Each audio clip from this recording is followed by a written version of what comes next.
の高速道路情報をお知らせします。はじめに、中央道上り線の情報です。相模湖インターを先頭に、上野原インター付近まで5キロ渋滞通過20分、八王子インターを先頭に、八王子ジャンクション付近まで9キロ渋滞通過に40分かかります。また、この時間、八王子インターから高井戸インターまで25分ほどかかります。続いて、下り線の情報です。この時間、高井戸インターから勝沼インターまで90分ほど、高井戸インターから八王子インターまで30分ほどかかりま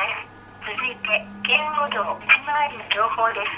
葉山パーキングエリア付近を先頭に3キロ渋滞通過に5分、設定インターの先を先頭に4キロ渋滞通過に15分かかります。なお、順調な路線は中央道の下り線、圏央道の外回り、首都高4号線の上下線、中央道富士吉田線の上下線、中部横断道の両方向、および長野道の上下線です。なお、台風の影響により、本日から明日にかけて高速道路では通行止めが予想されます。今後の気象情報、交通情報にご注意ください。